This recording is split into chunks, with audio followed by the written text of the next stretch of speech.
Имамидин Ташев Чубак Ажынын баласына үй белекке берди. Жеке ишкер Имамидин Ташев мурдагы муфтий маркум Чубак Ажы Жалилов туулуп өскөн айылы Базаркоргон районунун Баймундуз айылына барды. Дин алымы чоңоюп өскөн үйгө барып Куран окуду. Ташев Чубак Ажынын атасы менен мындан арыда карым катнашта боло турганын айтып, Чубак уулу Абдуллага Бишкектен бачыдын сертификатын тапшырды. Булак ракурс чекет кейжи. Шайлоо 2020 Чоң Казак партиясы курултайда лидерин алмаштырды. Парламенттик жарышка аттанып жаткан Чоң Казак партиясы 16 августта Бишкекте курултай өткөрүп, төрагасын алмаштырды. Расмий түрдө лидер катары катталган Турат Акимов жыйында жаңы лидер катары Максат Мамыткановду сунуш кылды. Делегаттар аны бир добуштан колдоду. Партия жыйынын Фейсбуктагы баракчасы аркылуу да төз көрсөттү. Курултайга ар кайсы аймактардан чогулган партиянын 50ден ашык делегаты катышты. Жыйынга Борбордук шайлоо комиссиясынын адистери көз салды. Максат Мамытканов Чоң Казак алгач кыймыл катары негизделгенде өзүн анын лидерлеринин бири катары тааныштырып чыккан. Кыймылдын аракеттерине байланыштуу Ички иштер министрлигинде суракка да барган эле. Мамытканов УКМКнын мурдагы экономикалык жана кызматтык кылмыштарга каршы күрөш башкармалыгын жетектеген, коомчулукта эксперт катары да белгилүү. Чоң Казак партиясы курултайын расмий түрдө өткөргөн экинчи партия болуп калды. 13 августта Мекенчил саясий партиясы кезексиз курултайын өткөрүп, талапкерлеринин тизмесин БШКга тапшырган. Шайлоого баруу ниетин жалпысынан 44 партия билдирген. Партиялар өз тизмесин 25 августка чейин Борбордук шайлоо комиссиясына бериши керек. Ошондон кийин БШК саясий партияларды шайлоого талапкер катары каттай баштайт. Жогорку кеңештин 7-чакырылышына депутаттарды шайлоо 4-октябрга белгиленген. Булак чагылган чекет кейжи. Турсунбек Акун бийликтегилер Субан Алиевке музоо кездеринде сөздүрүп коюшуптур. Ак үйдүн пиар технологу Турсунбай Акун Бишкектин чок ортосундагы Виктори бизнес борборунан офис алып, айланта кылычын чаап, оппозициялык көз караштагы саясатчылардын баарын шылып келатат.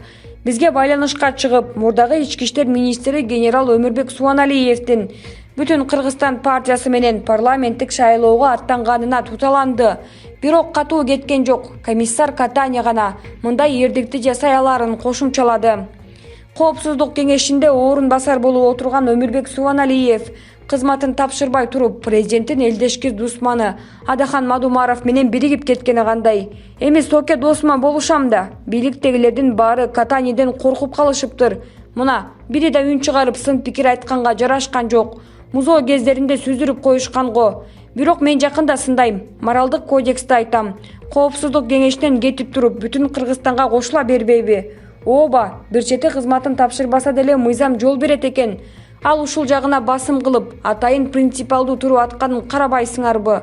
Субаналиев таза, тажрыйбалуу эр жүрөк. Азыркы кылып атканы кандай? Колуңардан эмне келет? Деп атат да. Эми бүтүн Кыргызстан чыныгы оппозициялык күчкө айланды. Жогорку кеңешке өтүп келсе парламенттен сын айтышат. Көчөгө толкуп чыгышпайт. Ал эми атамекен жасалма болуп калды. Түнкүсүн бийлик менен ымдашып, күндүз каршы сөз айтымыш этишет. Ушундайда эки жүздүү болушабы? Баленин баарын балашка кылып атат. Замандаш да жарабайт, деп тукебиздин төгүп бараткан жерин кыскартып, учкай гана үзүндү берүүнү туура көрдүк. Булак арба чекет кейжи. Турат Аким 7 апрель баатыры Роза Отунбаеванын акыл эси жайындабы? 2020 жылдын 9 августундагы Беларустагы президенттик шайлоодон кийин Александр Лукашенконы кезектеги жеңиши менен куттуктаган Кыргыз президенти Сооронбай Жээнбековду 2010 жылдагы убактылуу өкмөттүн төрайымы Роза Отунбаева сындап чыкты.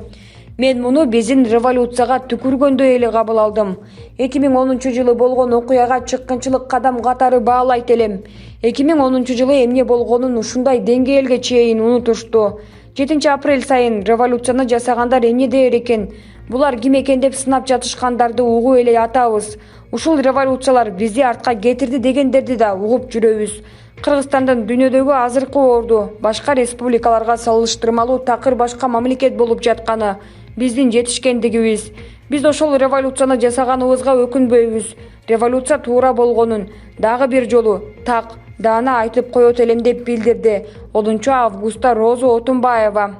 Бирок 2010 декабрда 7-апрель революциясынан болгону жарым жыл өткөндө Белоруссияда президенттик шайлоо болуп өтүп, ушундай эле жол менен жеңип чыгып президент болуп шайланган Александр Лукашенкону ал кездеги өткөл мезгилдин президенти Роза Отунбаева өзү да расмий куттуктабады беле. 2013 Жусуп Баласагын атындагы Кыргыз Улуттук университетиндеги илимий практикалык конференцияда Бакиевди өлкөдөн мен чыгарып жибергем жана ал үчүн жоопкерчиликке тартылууга даярмын. Бул тууралуу апрель окуялары боюнча өтүп жаткан сотто көрсөтмө бере алам. Бакиевди Кыргызстандан чыгарып жиберүү чечимин мен өзүм кабыл алгам. Баары билишет, ал мезгил ошондой кооптуу мезгил болчу, деп билдирген Роза Отунбаева. Бул тууралуу Лента.чекит.ру сайты жазып чыккан. Андан сырткары Курманбек Бакиев менен Роза Отунбаева куда сөөк болушат. Көпчүлүк анда Роза Отунбаева Курманбек Бакиевди 7-апрель революциясынын идеалдары үчүн эмес, кудаларынын көңүлүн кыя албай, сөзүн таштай албай бошотуп жибергендигин билишет. Ошондуктан 2010 Кыргызстандын саясатына логикасы жок кадамдарды өзүңүз жасап алып, эми 2020 ал аракетиңизге өзүңүз каршы чыгып жатканыңыз жумшак айтканда акылга сыйбас иш. Турат Аким, журналист, Булак Кыргыз Today. Лукашенко: өлгөнүмдө да мен сизге өлкөнү бербеймин. Белоруссиянын президенти Александр Лукашенко Минск шаарындагы көз карандысыздык аянтында өтүп жаткан өкмөттү колдогон митинг учурунда эч качан Белоруссиядан баш тартпай тургандыгын билдирди. Бул тууралуу газета.чекит.ру жазды. Өлгөнүмдө да мен сизге өлкөнү бербеймин, деди Лукашенко.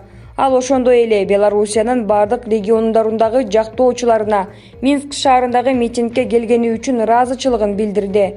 Буга чейин Лукашенконун өлкөдөгү тынчтык жана бейпилдик үчүн митинг учурунда трибунага чыккандыгы кабарланган. 9 августта Белоруссияда президенттик шайлоо болуп өттү. Республикада шайлоо участкалары жабылгандан кийин жыйынтыгын бурмалоого каршы массалык нааразычылык акциялары башталган эле. Нааразычылык акциясынын жүрүшүндө полиция жана ички аскерлер демонстранттарга каршы көздөн жаш агызуучу газ, гранаталар жана резина окторду колдонушкан. Кийинчерээк өлкөнүн ири өнөр жай ишканаларында иш таштоолор башталды. Кызматкерлер жаңы шайлоону жана демонстрацияларга чыккандарга катаал мамиле жасоону токтотууну талап кылышты. Оппозициялык талапкерлердин бардык штабы шайлоонун расмий жыйынтыгын тааныбай тургандыктарын билдиришти. Булак Назарньюс.чекит KG. Азимбек Бекназаров Кыргызстандын Малайзиядагы элчиси Сариев менен Мадумаров бириккени экөөнө тең аброй алып келбейт. Назарньюс.чекит KG маалымат агенттиги Кыргызстандын Малайзиядагы элчиси Азимбек Бекназаров менен байланышып, шайлоонун шарапаты менен биринен чыгып экинчисине кошулуп жаткан партиялар, саясатчылар тууралуу пикир алыштык. Азимбек Анаркулович Темир Сариев менен Кубанычбек Исабеков Бүтүн Кыргызстан партиясына кошулду. Бүтүн Кыргызстан күчтөнүп жатабы? Же Сариев неге Текебаевди чанып, Мадумаровго ыктады? Темир Сариев, Кубанычбек Исабеков жана башка саясатчылар кошулса эле Бүтүн Кыргызстан күчтөнүп кетти дей албайм. Саясатчылар кайсы бир деңгээлде үйүр-үйүрүн таап жатат десек болот. Сариевдин жана башка саясатчылардын Мадумаровго ыктаганын Кыргызстандагы орусчул партия катары Кремлге көрсөткүсү келген кыргыздардын Россиядагы кураторлорунун кеп кеңеши менен болуп жатса керек деп боолголойм. Чындыгында батышчыл ата мекенге караганда Бүтүн Кыргызстан партиясы орусчул. Бирок шайлоодо Сариев менен Мадумаров бириккени экөөнө тең аброй алып келбейт.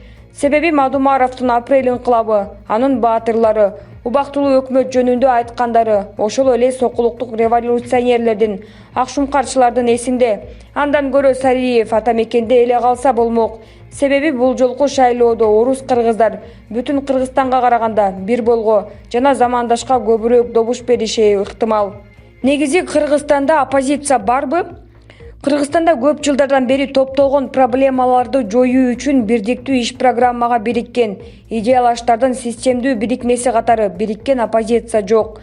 Бирин-экин чакырыктар шайлоо учурунда айтылчу гана деңгээлде адаттагыдай айтылууда. Анткени оппозиция десе эле иштеп жаткан бийлик менен президентти сөгүп, орунсуз болсо да сындаганды өнөр кылып алган саясатчылар өздөрүн оппозиция катары көрсөтүп жатышат.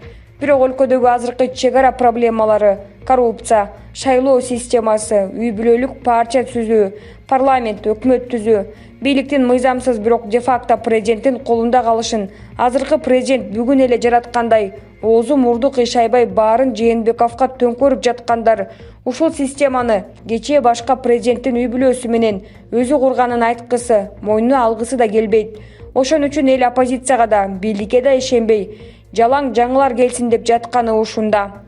Шайлоодо ийгилик оппозицияга оошу мүмкүнбү?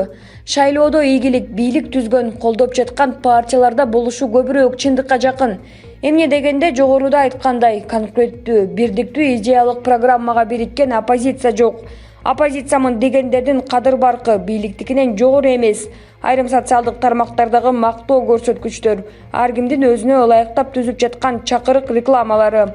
Алар пандемия жок, бул саясат деп олтургандай бийлик жерлердеги реалдуу ишкер, элдин керегине жарап жаткан элеттик элитаны өзүнө тартып алды. Элге реалдуу жардам көрсөттү. Азыркы бийликтин партиясы деген партияларда жаңы, жаш, жергиликтүү лидерлер көп. Жалаң президенттин жаман жагын чукуп, аны менен саясат кылуудан кыргыз эбак өткөн. Бир эмес эки президентти кууп чыгып, үчүнчүсү түрмөдө отурат. Андан бир нерсе өзгөрдүбү? Албетте жок.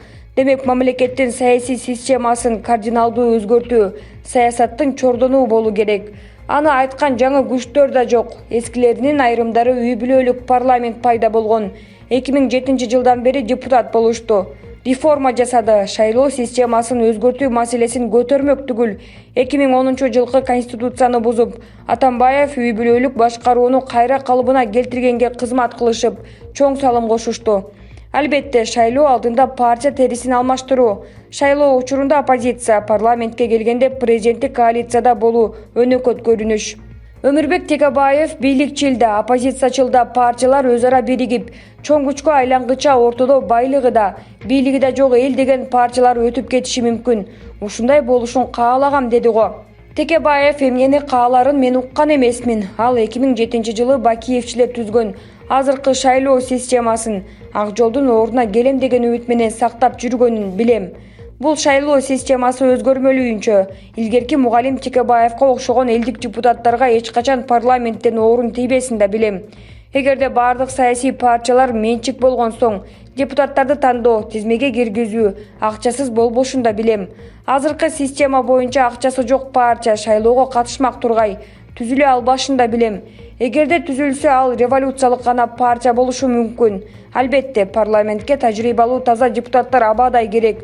Бирок аларды партия ээлери алабы деген маселе бар. Эл күткөн реформаны жасоо, күзүндө шайлана турган жаңы парламент менен азыркы президент Жээнбековдун бешенесине буйруса керек. Анткени быйыл сентябрь айында азыркы конституциянын саясий системасына бийлик бутактары камтылган беренелерин оңдоп түзөтүүгө убактылуу өкмөт тыюу салып кеткен жобо күчүн жоготот. Жаңы парламент конституцияга өзгөртүү, толуктоолорду киргизүү укугуна ээ болот. Президент жаңы парламент менен эл чыдап күтүп жүргөн реформаларды жасайт деген ишеничтемин. Коронавирус тумоосу элди, президентти, анын жаңыдан түзүлүп жаткан командасын, көптөгөн саясатчыларды ойлонтту. Башкаруу системасын эл кызыкчылыгы үчүн реформалоо керектигин президент түшүндү го деп ойлойм. Булак Назарньюс, Чекит, KG.